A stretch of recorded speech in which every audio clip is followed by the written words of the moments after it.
আসসালামু আলাইকুম, welcome to তানা পেন্টিং হাউসে। আমরা তোমাকে আরেকটা প্রজেক্ট নিয়ে দেখানোর চেষ্টা করতেছি। এই আমরা এইটা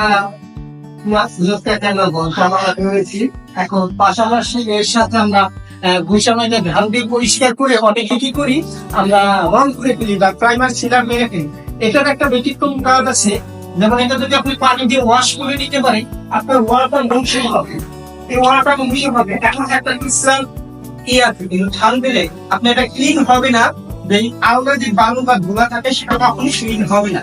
আর এই ক্লিন করার জন্য আপনার যে বিকল্প পথ আছে, তার জন্য আমাকে মোটরের পানি দিয়ে আপনার এটা ধুয়ে নেবেন। চুলা আগুনটাকে ওয়াশ করতেছে, এটা এখন ওয়াশ করে একটু ভালো করে দেখেন। সিলিং এর সর্বপ্রথম আপনারা সিলিংটাকে করবেন। সিলিংটাকে করলে সিলিং এর বালু সেটা আপনার ওয়ালে আসবে। আর সেই ওয়ালে আসার কারণে আপনার যখন আপনার প্লাস্টারটা যখন ধুবেন, ওইটার ময়লাটা একেবারে শুনে আপনারা চলে আসবে।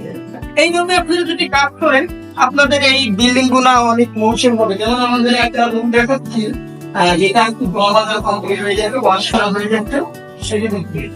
এখন এটা রুমটা মনে হচ্ছে এতক্ষণ দেখা যাচ্ছে যে এটা ভাষা। এটার কারণ হচ্ছে এই কিছুক্ষণ আগে আমরা এটা ওয়াশ করেছি বা পানিতে ওয়াশ করার কারণে এটা ভিজা আছে, এই কারণে এটা আর কি এরকম দেখাচ্ছে। কিন্তু এটা যখন আমরা পরবর্তীতে প্রাইমার যখন সিলার মারবো, এই সিলারে দেখবেন যে এটা কত রকম বিচিত্র হয়ে আসছে। তাই আপনারা এই রুমে কাজ করবেন, ইনশাআল্লাহ সফলতা পাবেন। এরপরে আমরা নেক্সটে আপনাদের জন্য ওয়েট করেন। আমরা প্রাইমার কিভাবে মারতে হয় সেটা এখন দেখাবো আপনাদের মাঝে।